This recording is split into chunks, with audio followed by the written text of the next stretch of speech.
मुर्गा महादेव केन्दुझर ओडिशा भगवान शिव को समर्पित थिबा प्रसिद्ध शैवपीठ। एही वीडियो माध्यम जानिबा एहार इतिहास और किंवदंती कौन रही। मुर्गा महादेव बा धवळेश्वर महादेव मंदिर बिलेईपदाठू 7 किलोमीटर दूर अवस्थित। ठाकुर आविर्भाव संपर्क में स्थानीय लोकों पक्षर बहुत किसी सुंदर किंवदंती शुणा मिलता है। अनेक वर्ष पूर्व यह एक छोट गाँव सही गाँव मुखिया एक सुंदर काली गाईटे रखी सही गाईर क्षीर मुखिया को अति प्रिय थिला। किछि दिन गलापर थरे काली गाईटी गाई गोठरू घर को फेरला नहीं। मुखिया बहुत व्यस्त हो पड़े। आशंका मध्य कले काले कौन अन्य जीवजंतु को शिकार हो जाइथिबो। तांको रातिर निद हला नहीं। गाई कथा भावी भावी तांकर सकाळ हे गला। सकाळ हेबा मात्र मुखिया किछि साथी को नहीं गाई खोजवा को चली गले। सेतेबेले देखिले गाईटी तांको घर आड़कू चली आसुची। मुखिया मन खुशी हो गला। से निजको खूब आश्वस्त मन कले। से गाईर बेकरे एक घंटिया बांधिदेले।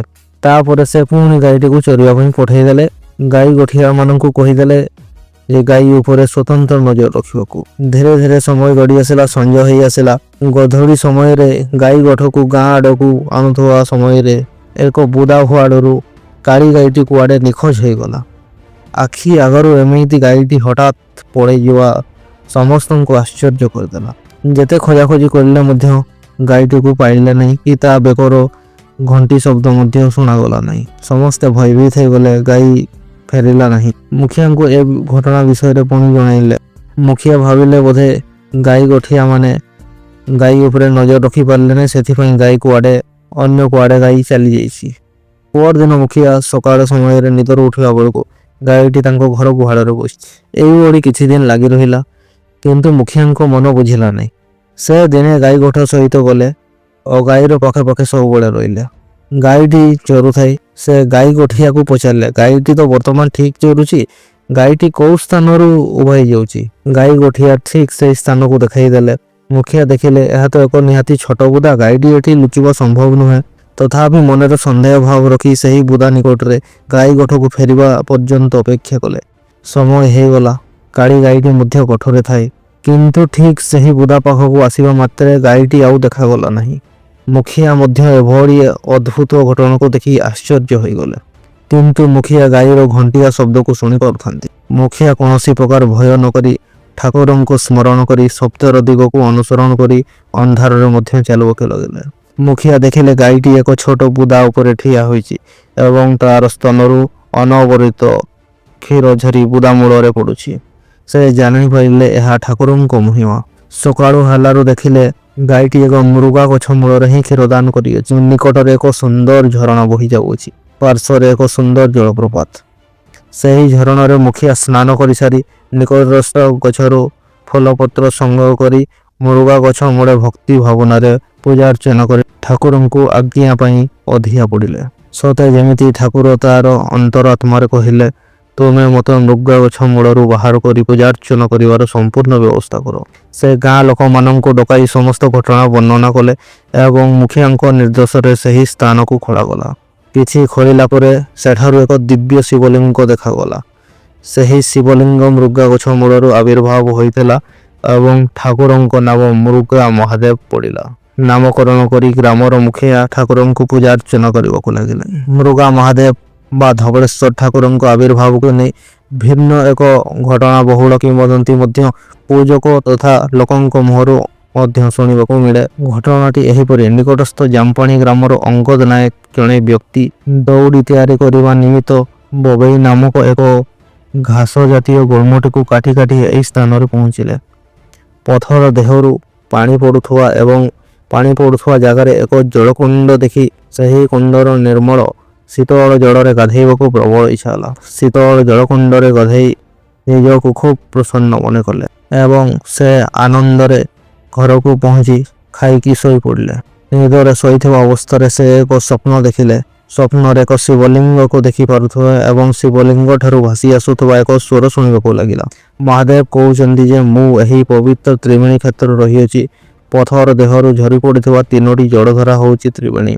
एही पतित जलधारा सृष्टि होइथवा जलकुंड हेउची संगम स्थल।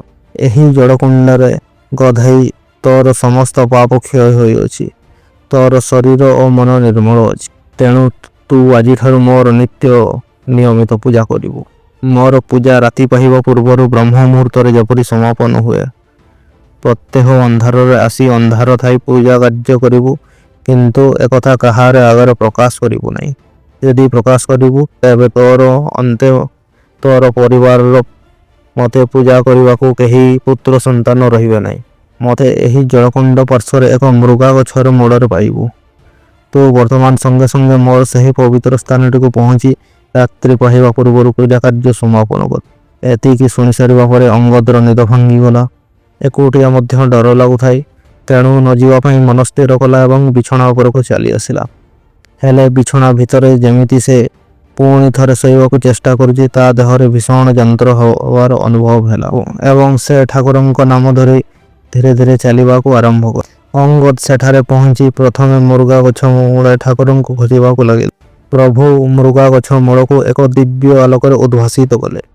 ସେହି ଉଜ୍ଜଳ ଆଲୋକ ସ୍ଥଳରେ ମୃଗା ଗଛ ମୂଳେ ସ୍ୱପ୍ନରେ ଦେଖିଥିବା ଅବିକଳ ଶିବଲିଙ୍ଗକୁ ଦେଖିବାକୁ ପାଇଲେ। ଅଙ୍ଗଦ ଠାକୁରଙ୍କୁ କୁଣ୍ଢାଇ ଧରି ଅନେକ ସମୟ ପର୍ଯ୍ୟନ୍ତ ରହିଗଲେ। ଏଣେ ସକାଳ ହୋଇ ଆସୁଥିବାର ସଂକେତ ଦେଖାଗଲାଣି।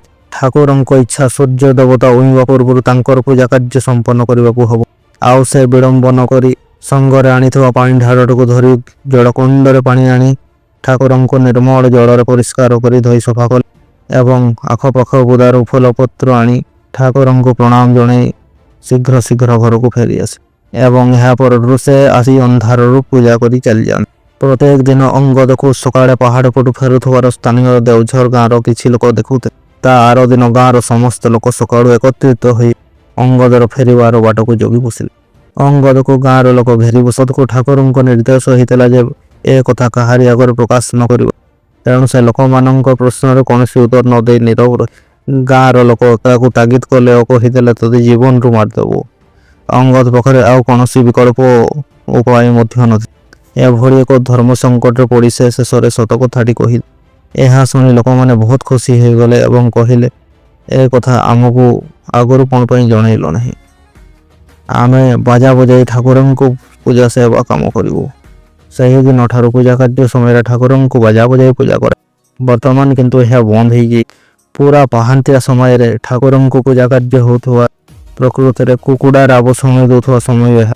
ଝାଡ଼ଖଣ୍ଡ ବିହାର ଆଡ଼ୁ ଆସୁଥିବା ଭକ୍ତମାନେ ମଜାରେ କୁକୁଡ଼ା ସମୟରେ ପୂଜା ପାଆନ୍ତି ଭଗବାନ ସେଥିପାଇଁ ମୃଗା ଡାକିଲେ ପୂଜା ପାଏ ବୋଲି କୁହନ୍ତି। ସେଥିପାଇଁ ଠାକୁରଙ୍କ ନାମକରଣ ମୃଗା ମହାଦେବ ରଖାଯାଏ।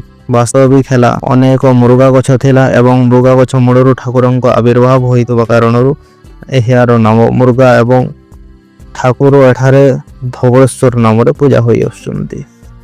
ଏଣେ ଅଙ୍ଗଦ ଠାକୁରଙ୍କ ଆବିର୍ଭାବ କଥାଟି ସମସ୍ତଙ୍କ ମଧ୍ୟରେ ପ୍ରକଟ କରିଥିବାରୁ ତାଙ୍କର କୌଣସି ପୁତ୍ର ସନ୍ତାନ ଜାତ ହୋଇନଥିଲେ।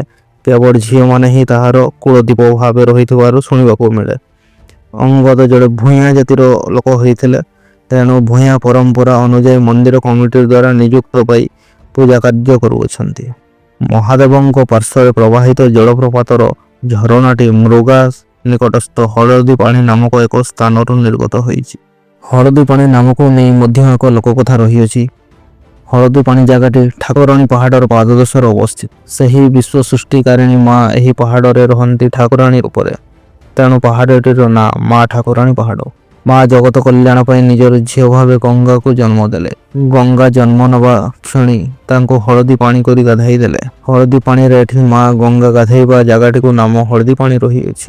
ପ୍ରବାହିତ ଜଳରାଶି ଆସି ଗୁପ୍ତରେ ରହିଥିବା ଧବଳେଶ୍ୱର ମହାଦେବଙ୍କ ସ୍ଥାନରେ 3ଟି ଭାଗରେ ବିଭକ୍ତ ହୋଇଛି ଏବଂ ଏହି 3ଟି ଜଳପ୍ରପାତ ଗୋଟିଏ ଗୋଟିଏ ଧାର ଗଙ୍ଗା ଓ ଅନ୍ୟ 2ଟି ଧାର ଯଥା ଯମୁନା ଓ ସରସ୍ୱତୀ। ଗଙ୍ଗା ଯମୁନା ସରସ୍ୱତୀ ରୂପେ ଏଠି ପତିତ ହୋଇଥିବାରୁ ଏହାକୁ ତ୍ରିବେଣୀ ସଙ୍ଗମ ମଧ୍ୟ କୁହାଯାଏ। ଏହି 3ଟି ଜଳଧାର ଗୋଟିଏ କୁଣ୍ଡ ଭିତରେ ପଡ଼ୁଥିଲା ଏବଂ ତାହା ଖୁବ୍ ଗଭୀର ଥିଲା। କ୍ରମଶଃ ଏହା ପତି ହୋଇଯାଇଥିବା କଥା ଶୁଣିବାକୁ ମିଳେ। ଏହି ତ୍ରିବେଣୀ ସଙ୍ଗମରେ ଗାଧୋଇଲେ ପ୍ରୟାଗ ଠାରେ ରହିଥିବା ତ୍ରିବେଣୀ କ୍ଷେତ୍ର ପରି ଏଠାରେ ଭକ୍ତଙ୍କର ସମସ୍ତ ପାପ କ୍ଷୟ ହୋଇଥାଏ। ମହାଦେବ ଶ୍ମଶାନ ରଖାର ଦେହ ସାରା ବଳି ହୋଇଥାନ୍ତି। ତେଣୁ ଏହାକୁ ଭିତ୍ତି କରି ଅନୁରୂପରେ ପ୍ରତ୍ୟହ କାଠ ଜାଳି ଏକ ଧୂନି କରାଯାଏ। ଧୂନିର ପାଉଁଶକୁ ସବୁଦିନ ସନ୍ଧ୍ୟାବେଳେ ମହାଦେବକୁ ବଳି ସ୍ନାନ କରାଯାଇ ସନ୍ଧ୍ୟା ଆଳତି କରାଯାଉଛି। ଏହି ଧ୍ୱନି ବର୍ଷ ବର୍ଷରୁ ଚଳି ଆସୁଅଛି। ଠାକୁରାଣୀ ଲହ ପାହାଡ଼ର ଶୀର୍ଷ ଦେଶରୁ ସରୁ ଝରଣାଟିଏ ଜନ୍ମ ନେଇ ଝରି ଆସୁଛି ପାହାଡ଼ର ପାଦଦେଶ ପର୍ଯ୍ୟନ୍ତ। ନିମ୍ନ ପ୍ରଦେଶରେ କିଛି ସମୟ ପ୍ରବାହିତ ହେଲା ପରେ 30 ଫୁଟ ତଳକୁ ଲମ୍ଫ ପ୍ରଦାନ କରି ଏକ ସୁନ୍ଦର ମନୋଜ୍ଞ ଜଳପ୍ରପାତ ସୃଷ୍ଟି କରିଅଛି। ଏହି ଝରଣା ପାଖକୁ ଯାଇ ଝିଅ, ବହୁ, ଶିଶୁ, ବୃଦ୍ଧମାନେ ଗାଧୋଇବା ସହଜ ହୋଇନଥାଏ। ସେଥିପାଇଁ ସେମାନଙ୍କ ପାଇଁ ଏକ କୁଣ୍ଡ ସ୍ଥାପନ କରାଯାଇଛି। ପାଖରେ ଡ୍ରେସ୍ ଚେଞ୍ଜିଂ ରୁମ୍ ମଧ୍ୟ ନିର୍ମାଣ କରାଯାଇଛି। ଭଗବାନଙ୍କ ପ୍ରସାଦ ବନେଇବା ନିମନ୍ତେ ମଧ୍ୟ ରୋଷେଇ ଗୃହ ନିର୍ମାଣ କରାଯାଇଛି। ଶ୍ରାବଣ ମାସରେ ଲକ୍ଷ ଲକ୍ଷ ଶ୍ରଦ୍ଧାଳୁଙ୍କ ସମାଗମ ହୋଇଥାଏ। ଓଡ଼ିଶା ଓ ଝାଡ଼ଖଣ୍ଡ ସୀମାରେ ରହିଥିବାରୁ ପବିତ୍ର ମା ବୈତରଣୀ ନଦୀରୁ ଜଳ ଧାରଣ କରି ହର ହର ମହାଦେବ ବୋଲ ବମ୍ ନାରା ଦେଇ ଜଳାଭିଷେକ କରିବା ନିମନ୍ତେ ଭକ୍ତଙ୍କର ସୁଅ ଛୁଟି ପଡ଼ିଥାଏ ଏବଂ ମନ୍ଦିରରେ ବିବାହ କାର୍ଯ୍ୟ ମଧ୍ୟ କରାଯାଏ। ଦେବୋତ୍ତର ବିଭାଗ ନିୟମ ଅନୁଯାୟୀ ଏଠାରେ ଠାକୁରଙ୍କୁ ସାକ୍ଷୀ ରଖି ବିବାହ କରୁଥିବା ବରକନ୍ୟା ବିବାହ ଆଇନ ସମ୍ମତ ହୋଇ ଅଦାଲତରେ ବୈଧ ହୋଇଥାନ୍ତି। ବିବାହ କାର୍ଯ୍ୟ ମନ୍ଦିର ପରିସରରେ ନୀତି ନିୟମ ଅନୁସାରେ ଅନୁଷ୍ଠିତ ହୋଇଥାଏ। ବିବାହ ସମ୍ପନ୍ନ ପରେ ମନ୍ଦିର ତରଫରୁ ଦେବୋତ୍ତର ବିଭାଗ ତରଫରୁ ଏକ ବିବାହ ରେଜିଷ୍ଟ୍ରେସନ ପତ୍ରିକା ଉଭୟ ବର ଓ କନ୍ୟା ପକ୍ଷକୁ ପ୍ରଦାନ କରାଯାଏ। ଚାଲନ୍ତୁ ଏଥିରେ ମୁର୍ଗା ମହାଦେବର ଅଧ୍ୟାୟର ସମାପ୍ତ କରିବା। ବର୍ତ୍ତମାନ ଇତିହାସ ଓ କିମ୍ବଦନ୍ତୀ ଜାଣିବା। ମାତ୍ର 500 ମିଟର ପୂର୍ବରୁ ଦେଓଝର ଗ୍ରାମକୁ ଲାଗି ରହିଥିବା ବୁଢ଼ା ମହାଦେବ ବା ଧନେଶ୍ୱର ମହାଦେବ ମନ୍ଦିର ବିଷୟରେ ସ୍ଥାନୀୟ ଲୋକଙ୍କ କହିବା ଅନୁସାରେ ମୁର୍ଗା ମହାଦେବ ବା ଧବଳେଶ୍ୱର ମହାଦେବଙ୍କ ଆବିର୍ଭାବ ପୂର୍ବରୁ ବୁଢ଼ା ମହାଦେବ ଆବିର୍ଭୂତ ହୋଇଥିଲେ। ଧବଳେଶ୍ୱରଙ୍କର ଏହି ମହାଦେବ ବଡ଼ ହୋଇଥିବାରୁ ତାଙ୍କୁ ବୁଢ଼ା ମହାଦେବ ବୋଲି କହିଥାନ୍ତି। କିନ୍ତୁ ଏହି ବୁଢ଼ା ମହାଦେବ ଏଠାରେ ଧନେଶ୍ୱର ମହାଦେବ ନାମରେ ପୂଜିତ। ଧବଳେଶ୍ୱର ମହାଦେବ ଏବଂ ଧନେଶ୍ୱର ମହାଦେବ ଏକ ସରଳ ରେଖାରେ ଏକ ଝରଣା କୂଳରେ ବିରାଜିତ। ଏହି ମନ୍ଦିରରେ ମଧ୍ୟ ଠାକୁରଙ୍କ ନିମିତ୍ତ ଭୋଗ ଘର ଓ ଭକ୍ତଙ୍କ ସୁବିଧା ନିମନ୍ତେ ପାନ୍ଥଶାଳା ନିର୍ମାଣ କରାଯାଇଅଛି। ଧବଳେଶ୍ୱର ମୁର୍ଗା ମହାଦେବଙ୍କ ଭଳି ଏଠାରେ ମଧ୍ୟ ଠାକୁରଙ୍କୁ ଅଖଣ୍ଡ ଧୂନି ଓ ପାଉଁଶରେ କରାଇବାର ବିଧିବିଧାନ ରହିଅଛି। ଏହି ମନ୍ଦିର ବିଷୟରେ ମଧ୍ୟ ଏକ ସୁନ୍ଦର ଲୋକକଥା ରହିଅଛି। ଦେଓଝର ନିକଟସ୍ଥ କାଲାସାହିର ଜଣେ ମୁଣ୍ଡା ଲୋକ ଧାନ ଚାଷ କରିଥିଲେ। ତାର ଧାନ କ୍ଷେତରେ ମହାଦେବ ଆବିର୍ଭୂତ ହୋଇଥିଲେ। ଧାନ କଟା ସମୟ ଆସିଲା। ମୁଣ୍ଡା ଲୋକଟି ଯେତିକି ଧାନ କାଟି ନେଉଥାଏ ତା ପରଦିନ ପୁଣି ସେତିକି ଧାନ ଗଛ ହୋଇଯାଉଥାଏ। ତାର ଧାନ କାଟିବା କେବେ ସରୁନଥାଏ। ଗାଁର ସମସ୍ତ ଲୋକଙ୍କ ଧାନ କଟା କାମ ସରିଯାଇଥିଲା। ଏହାର କାରଣ ଖୋଜି ଅନୁମାନ କଲା ଯେ ତା ଧାନ କ୍ଷେତ୍ର କିଛି ଦିନ ଆଗରୁ ଯେଉଁ ଏକ ଛୋଟ ପଥରଟି ବାହାରିଛି ହୁଏତ ତାହା କାରଣ ହୋଇଥାଇପାରେ। ଧାନ କାଟି କାଟି ସେ ବିରକ୍ତ ହୋଇଯାଇଥାଏ। ଶେଷରେ ରାଗିଯାଇ ମହାଦେବଙ୍କୁ ବାରମ୍ବାର ଯୋଗୁଁ ମୁଁ ଏପରି ହଇରାଣ ହେଉଛି କହି ହଠାତ୍ ଧରିଥିବା ଏକ କୋଦାଳରେ ଠାକୁରଙ୍କୁ ହାଣିଦେଲା। ଠାକୁରଙ୍କ ଦେହରୁ ତତ୍କ୍ଷଣାତ୍ ଅଜସ୍ର କ୍ଷୀର ବୋହିବାକୁ ଲାଗିଲା।